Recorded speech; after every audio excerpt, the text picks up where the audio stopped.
नमस्कार, मैं हूं जगत सिंह अवाना और आप देख रहे हैं सलीना टाइम्स। एक ही तरीका है इनको रोकने का, और मजदूरों को किसानों ने रास्ता दिखाया है। अगर हम सब एक साथ मिलकर खड़े हो जाएंगे, मैं आपको बता रहा हूं ये डरपोक लोग हैं। मैं अब इनको बहुत अच्छी तरह जानता हूं। ये डरपोक लोग हैं। अगर हम सब एक साथ खड़े हो जाएंगे,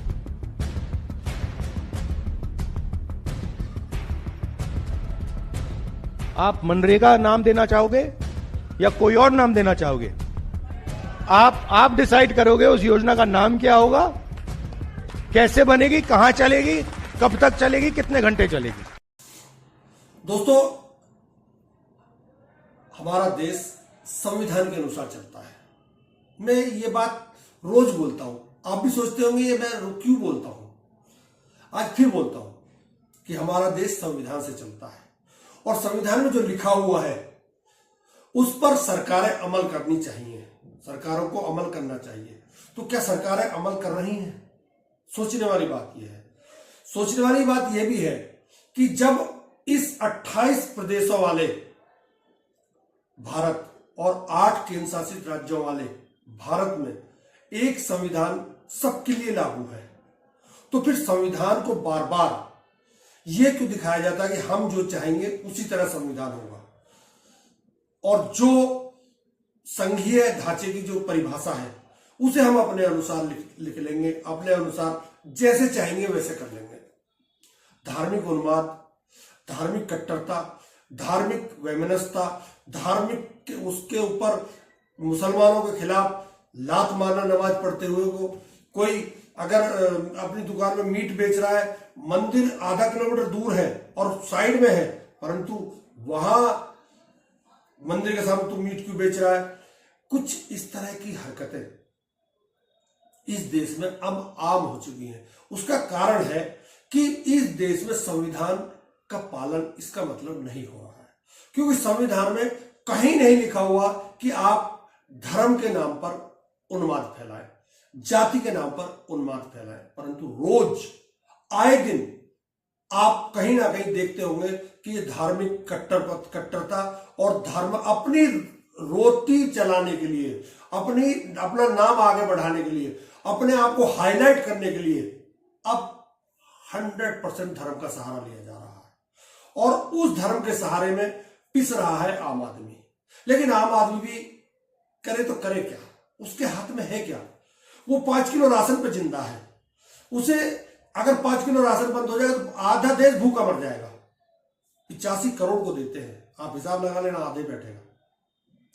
सोचने वाली बात यह है कि जब इस देश में संविधान है और संविधान हमें हमारे अधिकार देता है, संविधान में यह भी अधिकार है कि एक प्रदेश की पुलिस दूसरे प्रदेश में अगर किसी को अरेस्ट करने जाती है तो पहले वहां की पुलिस को सूचना देती है, तब उस मुजरिम को या उस जो भी व्यक्ति है उसको गिरफ्तार करती है।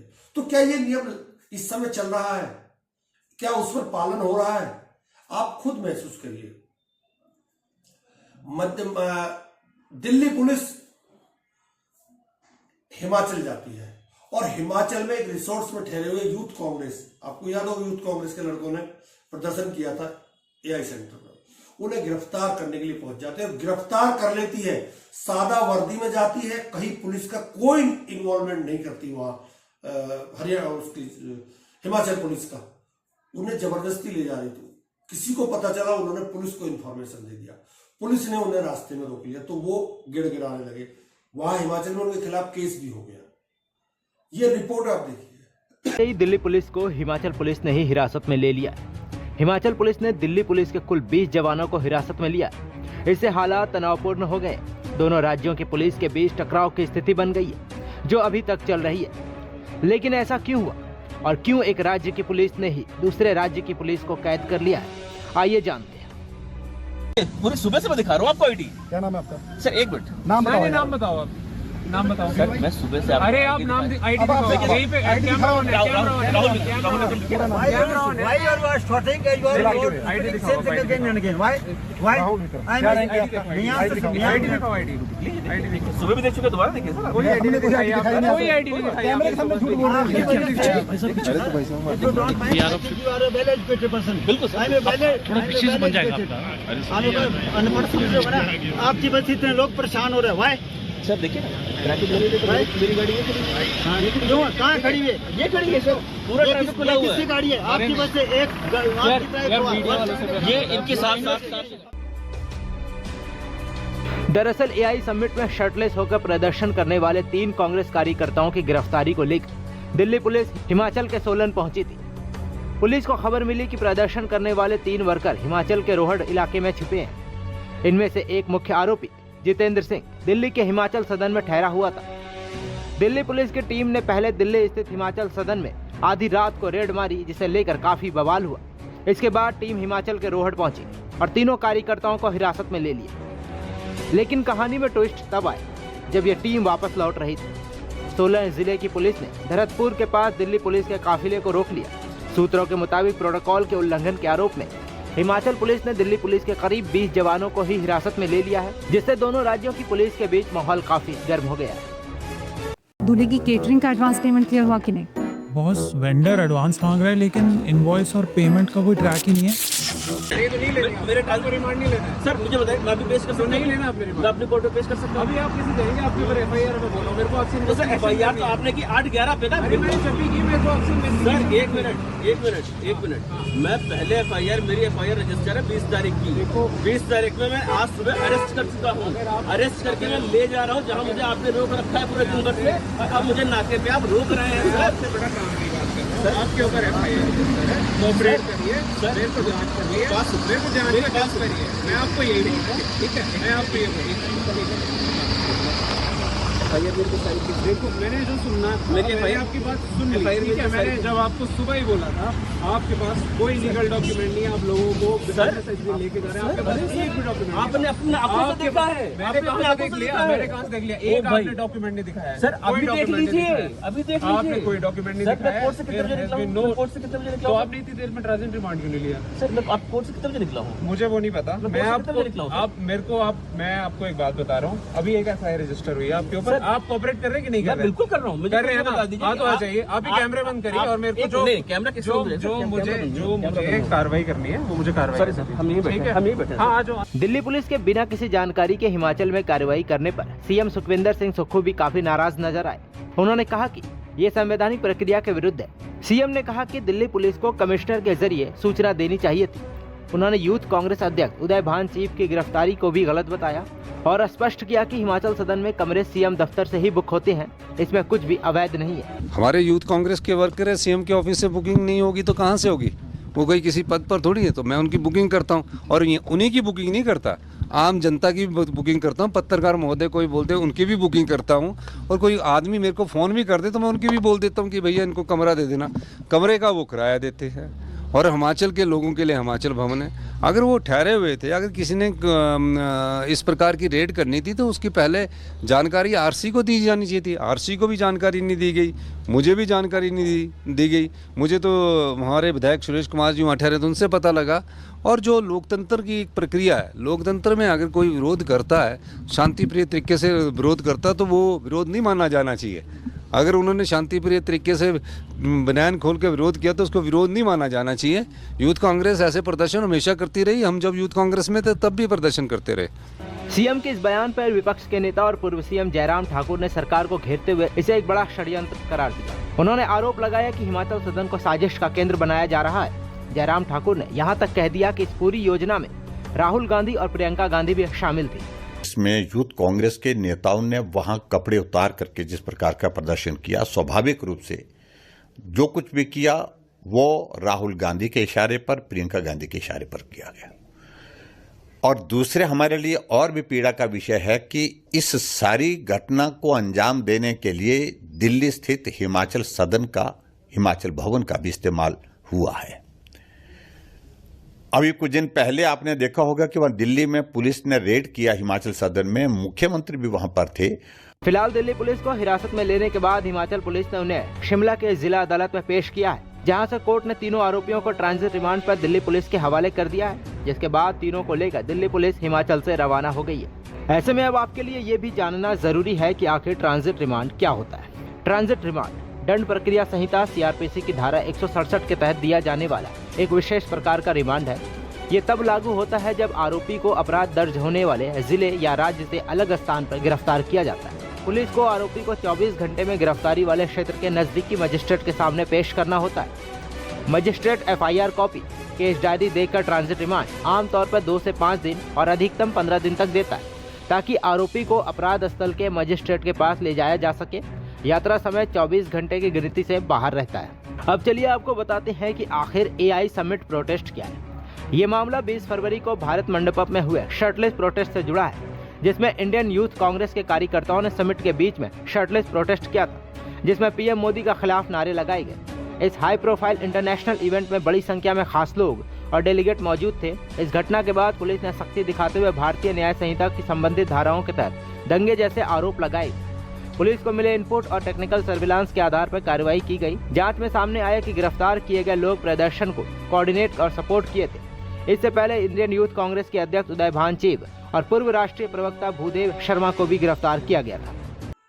आपने देखा इसमें किस तरह से बीजेपी के जयराम ठाकुर बता रहे थे कानून का उल्लंघन हो रहा है। मैं एक घटना बताता हूं नोएडा की। नोएडा में भी पिछले हफ्ते एक घटना हुई है। मोहिया मोइत्रा ने एक एफआईआर दर्ज कराई नोएडा के रहने वाले एक व्यक्ति के खिलाफ, क्योंकि उसने ट्विटर पर उसको उल्टी सीधी बातें भेजी। उसने एफआईआर कराई अपने क्षेत्र में, पश्चिम बंगाल में। पश्चिम बंगाल की पुलिस ने यहां आई पुलिस और उसके घर पहुंच गई। एक आदमी थाने पहुंच गया। थाने पहुंचा तो उन्होंने कहा ठीक है आप ले जाइए थाने वालों ने, परंतु इसी बीच बीजेपी आईटी सेल के अमित मालवीय का फोन नोएडा के थाना अध्यक्ष को जाता है कि आप इस व्यक्ति को छुड़वाइए और ये व्यक्ति नहीं जाना चाहिए। उसने उस व्यक्ति को, मतलब संघीय ढांचे का ये उल्लंघन है। पश्चिम बंगाल पुलिस ने इन्फॉर्म किया था, ये पक्का है। पश्चिम बंगाल पुलिस के साथ यूपी पुलिस भी आई थी, ये भी पक्का है।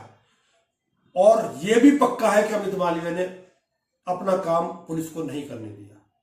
ये है संघीय ढांचा। एक खबर मैं आपको दिखाता हूं। ये खबर है इसकी गाजियाबाद की। यहां एक मंदिर के सामने दुकान लगाता है एक मुल्ला जी, वहां मीट वीट कुछ बनाता होगा। उससे करीब 700 गज दूर साइड में, सामने नहीं साइड में एक मंदिर है हनुमान जी का। उसका बहाना लेकर ये तथाकथित हिंदू या उपद्रवी हिंदू उस मुल्ला जी को, उस मौलाना को, वृद्ध मौलाना को धमकाने के लिए पहुंच गया।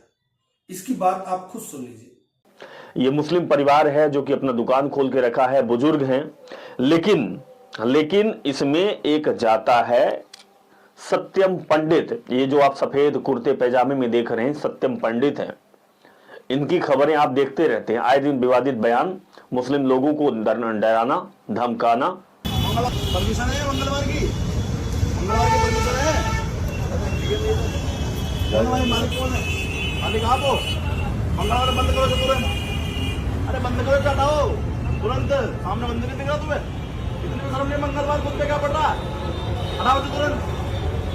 ये दुकान पागल लगे है? दुकान है, खुलने जाए आजकल मंगल के दिन। और मंगल में कोई दुकान खुली दिख रही ना, आग लगा दूंगा 1 मिनट में।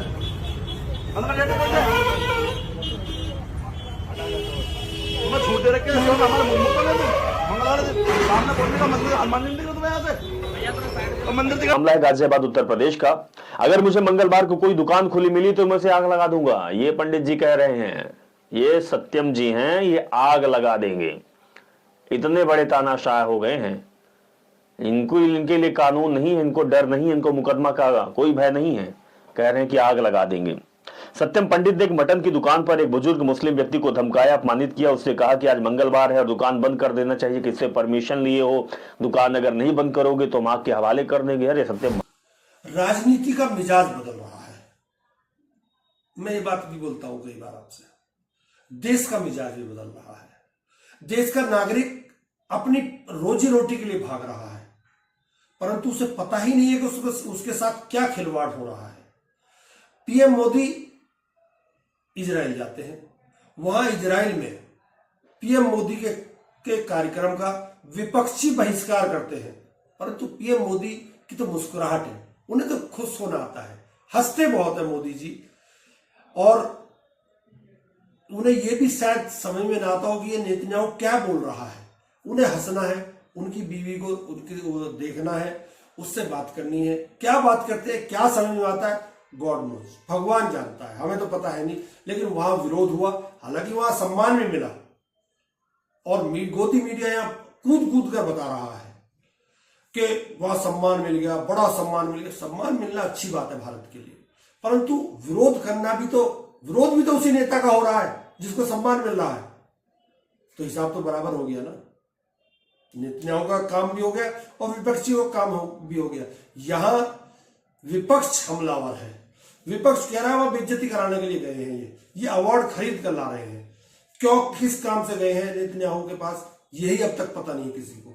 सोचने वाली बात यह भी है कि जिस देश में केवल जासूसी के उपकरण बनते हो, वहां प्रधानमंत्री क्या करने गए हैं। श्री नरेंद्र मोदी इजराइल की संसद में गए वहां संबोधन करने के लिए। विपक्ष के सांसदों ने वॉकआउट कर दिया। क्यों हुआ ऐसा? क्या वो पीएम मोदी का विरोध कर रहे थे? बिल्कुल नहीं। पीएम मोदी का बिल्कुल विरोध वो लोग नहीं कर रहे थे। वो लोग किसका विरोध कर रहे थे? वो लोग विरोध कर रहे थे अपने प्रधानमंत्री बेंजामिन नेतन्याहू का। क्यों कर रहे थे भाई? क्योंकि कई सारे मसले हैं विपक्ष के, प्लस एक ये है कि जो सुप्रीम कोर्ट के प्रेसिडेंट वहां पर हैं उनको नहीं बुलाया गया इस कार्यक्रम में, तो उन्होंने विरोध किया। इतनी बात खत्म। लेकिन इस विरोध के बावजूद बेंजामिन नेतन्याहू या उनकी मीडिया ने या किसी दूसरे सत्तारूढ़ सांसद ने अभी तक विपक्ष को देशद्रोही नहीं कहा। उनको यह नहीं कहा कि आपने देशद्रोह कर दिया, राष्ट्रद्रोह कर दिया। क्यों? क्योंकि विरोध का यही तरीका होता है। भारत में अगर यह होता तो अभी तक तो देशद्रोही हो गए होते। वहां पर तरीका यही है कि अगर आप सरकार की नीतियों से सहमत नहीं है तो विरोध दर्ज कराने का और क्या रास्ता है। उन्होंने वो रास्ता अख्तियार किया और इससे उनके देश की कोई बदनामी नहीं हुई।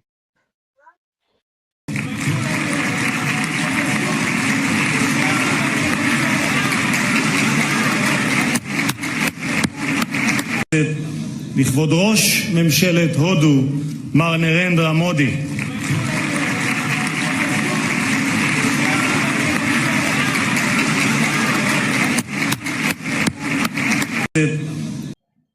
आपको याद होगा कि जो एप्स्टीन फाइल का मुद्दा है, वो नाचने वाला, वो भी इजराइल में ही हुआ था।